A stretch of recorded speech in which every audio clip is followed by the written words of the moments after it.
no matter who he's bonded to. Carnage is always someone to avoid. Welcome to WatchMojo.com, and today we're counting down our picks for the top 10 characters who have worn the Carnage symbiote. Before we begin, we publish new content every day, so be sure to subscribe to our channel and ring the bell to get notified about our latest videos. For this list, we're looking at characters who have been bonded to the Crimson symbiote known as Carnage, a longtime Spider-Man villain. Number 10, Otto Octavius. What's worse than one notorious Spider-Man villain? Two of them combined.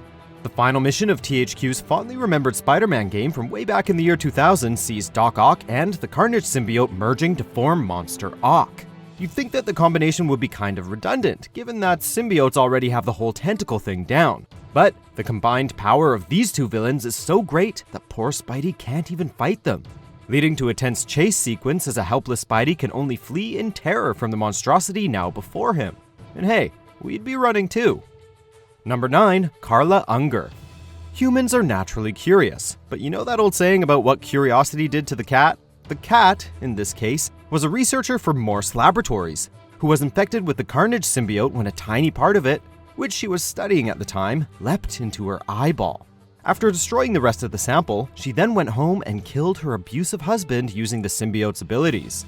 Unfortunately, this moment of empowerment was short-lived, as the Carnage symbiote consumed her body before jumping to a new host in its quest to be reunited with its favorite human counterpart. Number 8, Tanis Neves.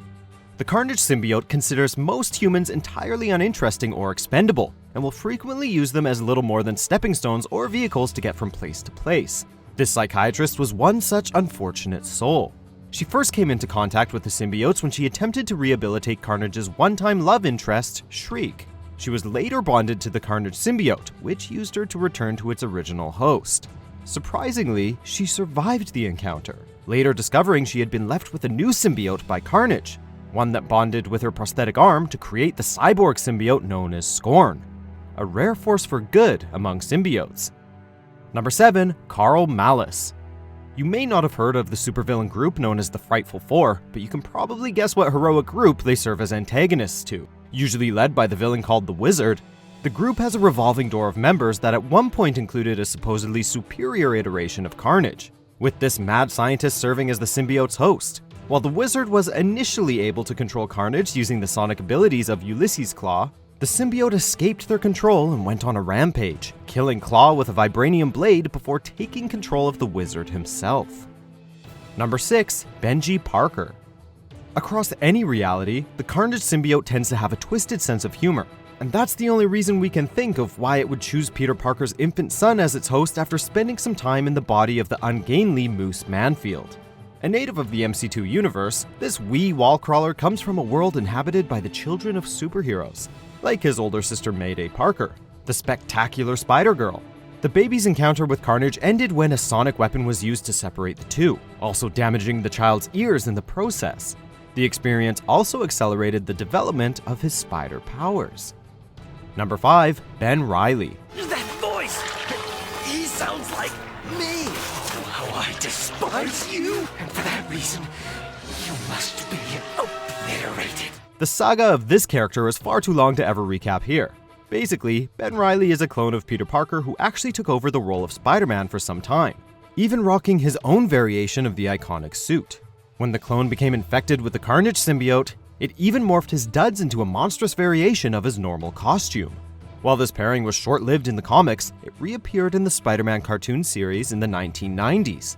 In this version, a clone of Peter from a parallel dimension bonded with the Carnage symbiote, becoming the terrifying and monstrous villain known as Spider-Carnage. Ever since that spider bit me, the world has misunderstood me and tormented me. Now it's my turn. I'm gonna obliterate you all! Number 4, the Silver Surfer. If you'd spent a good portion of your life leading the world-eating Galactus to various planets, you'd have some enemies too. The Surfer of the Spaceways isn't exactly popular with a lot of races who lost their home world to his former master, and the symbiotes are among those holding a grudge. When the Surfer crossed paths with the Carnage symbiote, the creature's genetic memories of the Surfer tagging its home world for destruction caused it to lash out and try and control the hero. After a brief trip to space, the Surfer was able to shake off the symbiote's control, to the massive relief of everyone. Carnage with the power cosmic? No thanks. Number 3, Norman Osborn. Remember how we said earlier that 2 Spider-Man villains rolled into one is a pretty terrifying prospect? Well, this combo takes terrifying to a whole new level. After willingly merging with the Carnage symbiote, the former Green Goblin recently took on a whole new identity as the Red Goblin, an even more fearsome version of Spider-Man's arch-nemesis. The Goblin even combined the symbiote with his own Goblin formula, combining the strengths of both and eliminating the symbiote's weaknesses to fire and sonic frequencies. He even spread the symbiote to his grandson, Normie, which is all kinds of messed up. This new iteration of Spidey's old foe almost made him retire from the superhero biz for good, and we can't say we blame him. Number 2, Captain America, Wolverine, Hawkeye, and The Thing. We all want someplace to settle down and maybe even raise a family, but this isn't quite what we had in mind. In the Carnage USA storyline, the deadly symbiote took over the town of Doverton, Colorado, creating copies of a symbiote that subsequently took over the sleepy town. Obviously, this prompted a superhuman response, and a small team of heroes was sent in to try and contain the problem. But to much the chagrin of Spider-Man, his heroic backup were all taken over as well, becoming twisted, carnage-infused distortions of their former selves. Talk about things going from bad to worse to terrifying in a big hurry. Number 1, Cletus Cassidy. What's wrong? Cassidy is gone. There is only Carnage! Well, quite a few characters have taken the Carnage symbiote out for a spin, or more accurately, been taken out for a spin by it. No other character is more closely linked to the entity than this bloodthirsty serial killer. Originally appearing as Eddie Brock's cellmate, he rose to supervillain infamy when the Venom symbiote unexpectedly spawned a new, red symbiote that bonded with the red-headed inmate. Further twisted and warped by the horrific inclinations of its first host, the symbiote gained a love of bloodshed that pushed the pair to new heights of villainy.